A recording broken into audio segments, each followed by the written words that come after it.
படத்தோட starting சீன்லயே thrilling scene தாங்க. ஒரு ராத்திரியில ஒரு 10 வயது சிறுமி தன் பாட்டிய தேடி தோட்டத்துக்கு வரா. திடீர்னு கண்ணுக்கு தெரியாத ஒரு உருவம் அவள தாக்குது. அந்த பொண்ணு ஸ்பாட்லயே காலி. மறுநாள் காலையில அந்த பொண்ணோட சடலத்த பார்த்துட்டு ஊரே பதறுது. ஏன்னா அவளோட இதயத்த மட்டும் அறுத்தெடுக்கப்பட்டிருக்கு. அங்க கட் பண்ண அடுத்த சீன்லயே அதே ஊர்ல இருக்கிற ஒரு பழைய பங்களாவ காட்டுறாங்க. ஃபாரின்ல இருந்து ஒரு ஃபேமிலி இங்க குடியிருக்க வராங்க. அப்பா, அம்மா, அதுக்கப்புறம் பேசவும் கேட்கவும் முடியாத 2 செல்ல பசங்க. இதுதான் அவங்களோட ஃபேமிலி. இந்த வீடு அவங்களோட பூர்வீக சொத்து. இங்கேயே செட்டில் ஆயிடலாம்னு பிளான் பண்ணி வந்திருக்காங்க. அந்த வீட்டுக்கு பழைய ஊர் தலைவர் ஒருத்தர் வராரு. அவர் ஒரு பயங்கரமான சாதி வெறி பிடிச்சவரு. ஆனாலும் இவங்க தன்னுடைய ஜாதி அப்படிங்கிறதுனால ஹெல்ப் பண்ண முன் வராரு. அந்த வீட்ல மர்மமான 2 ரூம் இருக்குங்க. எந்த சாவி யூஸ் பண்ணாலும் திறக்கவே மாட்டேங்குது. ஆனா அந்த ரூமுக்குள்ள ஏதோ ஒரு ரகசியம் ஒளிஞ்சுகிட்டு இருக்குங்க.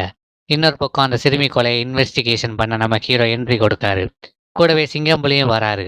இவங்க 2 பேரும் ஸ்பாட்டுக்கு போய் பாடியை செக் பண்றாங்க. மிருகம் பண்ண வேலையா இருக்கும்னு ஊர்க்காரங்க சொல்றாங்க. இல்ல இது சைக்கோ பண்ணதான்னு ஹீரோ அடிச்சு சொல்றாரு. விசாரணையில ஒரு பாட்டி மேல சந்தேகம் வருது. அவங்க வீட்டுக்குள்ள போறாங்க ஹீரோவும் சிங்கம்புலியும்.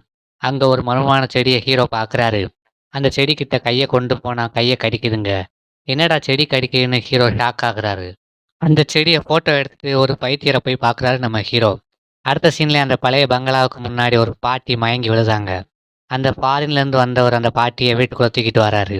பாட்டிய பார்த்த அந்த ஊர் தலைவர் ஏதோ பழைய ஞாபகத்துல பயங்கரமா பயந்துகிட்டு அங்கே இருந்து கிளம்பிடுறாரு. அந்த பாட்டியும் கொஞ்ச நேரத்திலே கண் முழிக்கிறாங்க. இது என்னுடைய வீடுன்னு சைகைலாம் காமிக்கிறாங்க.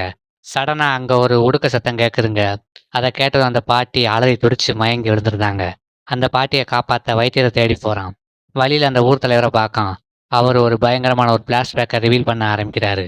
அவ சாதாரண கிழவி இல்ல, அவ தான் ஒச்சி கிழவி அப்படின்னு சொல்ல 60 வருஷத்துக்கு முன்னாடி குழந்தைகளோட இதயத்தை தின்னு உயிர் வாழ்ந்த ஒச்சி கிழவிதான்னு ஒரு பீதியை கிளப்புறாரு. அடுத்த சீன்லயே வைத்தியர் அந்த செடியை பத்தி ஹீரோ கிட்ட ஒரு அதிர்ச்சியான செய்தி ஒன்று சொல்லுதாரு. 1920ல இந்த ஊர்ல ஒரு ஜமீன்தார் இருந்தாரு. அவரோட பொண்டாட்டிக்கு வயசாகி அழகு குறைய ஆரம்பிச்சிருக்கு. அழகு இழந்த அவரோட பொண்டாட்டியை விட்டுட்டு ஜமீன்தார் ஓடி போயிருந்தாரு. ஆனா 60 வருஷத்துக்கு பிறகும் அதே ஜமீன்தார் அதே இளமையோட திரும்பி வராரு. ஊரே ஆச்சரியப்படுது. 100 வருஷத்துக்கு ஒரு முறை பூக்குற அந்த பூவோட குழந்தையோட இதயத்தையும் சேர்த்து சாப்பிட்டா இளமையா இருக்கலாம். இதுதான் இந்த ஜமீன்தாரோட ரகசியம். தன்னுடைய மனைவியை இளமையாக்க தன் பேர குழந்தைகளை கொள்ள துணிந்தாரு. ஆனா அதிர்ஷ்டவசமா அந்த ஊர் மக்கள் அவரை பிடிச்சு மரத்துல கட்டி எரிச்சிருந்தாங்க. அப்போ அடிக்கப்பட்ட அந்த ஒடுக்க சத்தம் தாங்க அந்த பாட்டியோட வீக்னஸ். அந்த கிழவி அந்த வீட்டில் உள்ள மர்மமான ரூமை திறக்கிறாங்க. அந்த ரூம்ல அவளுக்கு தேவையான மர்மமும் இருக்குது. இப்போ அவளுக்கு தேவையான 2 பிள்ளைகளோட இதயம். அந்த 2 பிள்ளைகளையும் கிளவி டார்கெட் பண்றா. ஃபர்ஸ்ட் அந்த குழந்தைகளோட அம்மாவை அடித்து ஒரு ரூம்ல லாக் பண்றா. அடுத்து அப்பாவையும் அடித்து அதே ரூம்ல லாக் பண்றா. 2